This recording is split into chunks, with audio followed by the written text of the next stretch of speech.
ଖୋଲିବ ରତ୍ନ ଭଣ୍ଡାର ଜଣା ପଡ଼ିବ କେତେ ସମ୍ପତ୍ତିର ମାଲିକ କାଳିଆ ସାଆନ୍ତ।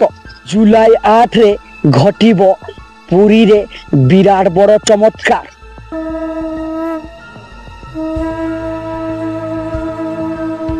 ଏବେ ସୁନା ରୂପା ହୀରା ମୋତି ମାଣିକର ହିସାବ ପାଇବ ଓଡ଼ିଶା।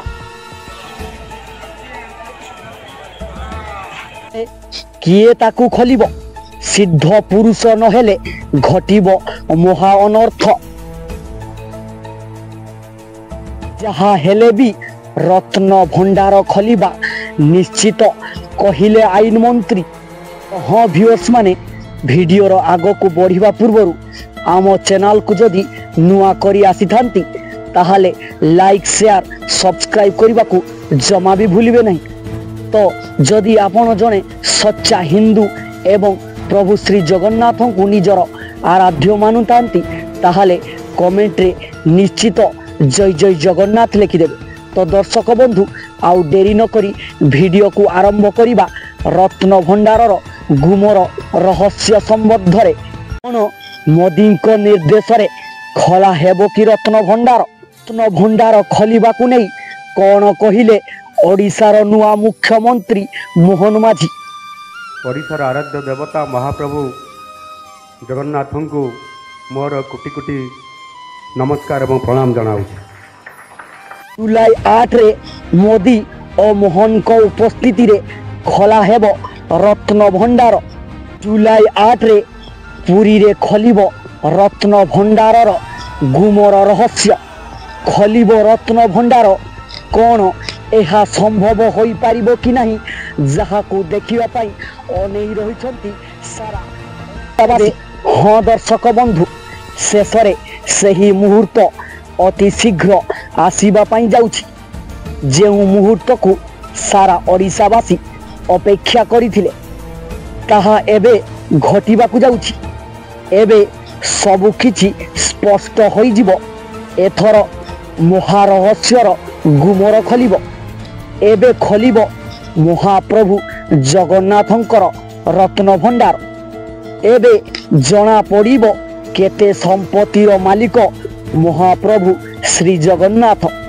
ତେବେ ଏ ନେଇ ସୂଚନା ଦେଇଛନ୍ତି ରାଜ୍ୟର ଆଇନ ମନ୍ତ୍ରୀ ପୃଥ୍ୱୀରାଜ ହରିଚନ୍ଦନ। ତ ଦର୍ଶକ ବନ୍ଧୁ, ଜୁଲାଇ 8ରେ ଯେତେବେଳେ ଖୋଲିବ ରତ୍ନ ଭଣ୍ଡାର ସେତେବେଳେ ଜଣା ପଡ଼ିବ ରତ୍ନ ଭଣ୍ଡାର ରହସ୍ୟ ସମ୍ବନ୍ଧରେ। କାରଣ ଏବେ ଗୁଜବ ସୃଷ୍ଟି ହୋଇଛି ରତ୍ନ ଭଣ୍ଡାରରେ କୁଆଡ଼େ ବାସୁକି ନାଗର ଗର୍ଜନ ଶୁଭୁଛି। ତ ଦର୍ଶକ ବନ୍ଧୁ, ଏହି ସବୁ ତଥ୍ୟର ପର୍ଦ୍ଦାଫାଶ ହେବ ଜୁଲାଇ 8 ତାରିଖରେ। ରତ୍ନ ଭଣ୍ଡାରରେ କେତେ ହୀରା ମୋତି ମାଣିକ ଭରି ରହିଛି ତାହା ଏବେ ସାମ୍ନାକୁ ଆସିବ। ରତ୍ନ ଭଣ୍ଡାରର ଅଗଣିତ ହିସାବ କରି ହେଉନଥିବା ଧନ ସମ୍ପତ୍ତି ଭରି ରହିଛି ଶୁଣିବାକୁ ମିଳେ। ତାହା ଏବେ ପ୍ରମାଣିତ ହେବାକୁ ଯାଉଛି। ତେବେ ସେ ସବୁଠାରୁ ବଡ଼ କଥା ହେଉଛି ମହାପ୍ରଭୁଙ୍କ ପବିତ୍ର ରତ୍ନ ଭଣ୍ଡାରକୁ ଖୋଲିବ କିଏ? କାରଣ ଏହାକୁ ସମସ୍ତେ ଖୋଲି ପାରିବେ ନାହିଁ ବୋଲି ଶୁଣିବାକୁ ମିଳେ। ସେଥିପାଇଁ ତ କେବଳ ସିଦ୍ଧି ଲାଭ କରିଥିବା ସିଦ୍ଧ ପୁରୁଷଙ୍କ ଆବଶ୍ୟକତା ରହିଛି। ସପ ଫେଣି ନାଗ ଫାଶରେ ଅନ୍ଧାର କରାଯାଇଥିବା ରତ୍ନ ଭଣ୍ଡାରକୁ ଜଗି ରହିଛନ୍ତି ବଡ଼ ବଡ଼ ବିଷଧର ସର୍ପ। ତେବେ ଏହି କବାଟ ଖୋଲିବା ପାଇଁ ହେବ କରୁଡ଼ ମନ୍ତ୍ର ପାଠ କରିବା ଆବଶ୍ୟକ।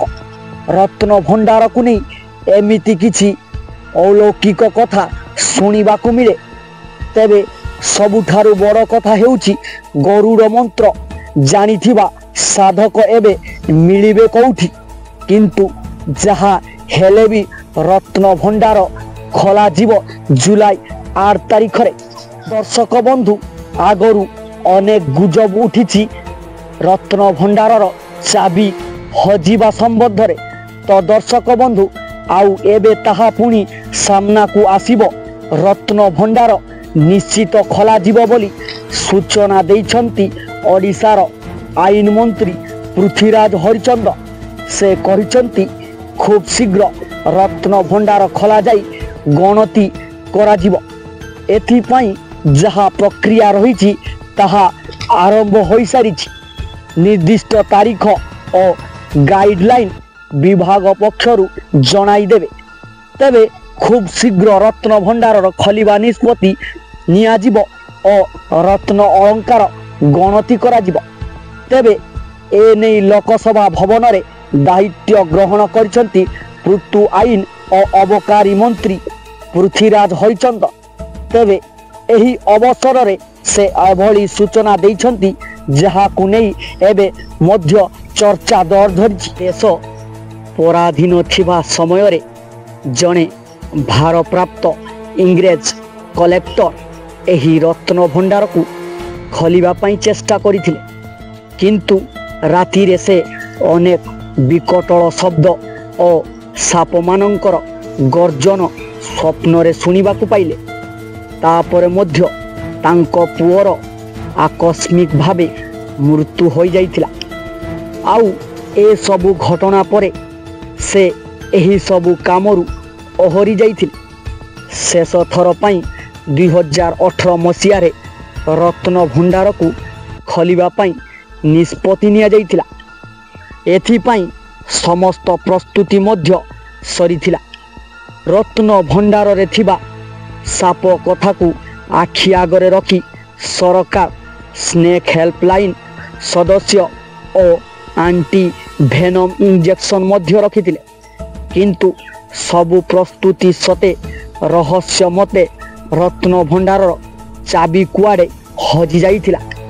ଏହିସବୁ ବାଧାବିଘ୍ନ ସତ୍ତ୍ୱେ 1978 ମସିହାରେ ରତ୍ନ ଭଣ୍ଡାରରେ ଥିବା ସମ୍ପତ୍ତିର ଆକଳନ କରାଯାଇଥିଲା ଏବଂ ଆନୁମାନିକ 89 ପ୍ରକାର ଅଳଙ୍କାର, ଯାହାର ଓଜନ 98 କିଲୋଗ୍ରାମ ଏବଂ 55 କିଲୋଗ୍ରାମ ଓଜନର ରୂପା ଅଳଙ୍କାର ବାହାର ରତ୍ନ ଭଣ୍ଡାରରେ ରହିଛି। ଭିତର ରତ୍ନ ଭଣ୍ଡାରରେ ପ୍ରାୟ 598 ପ୍ରକାରର ଅଳଙ୍କାର ରହିଛି।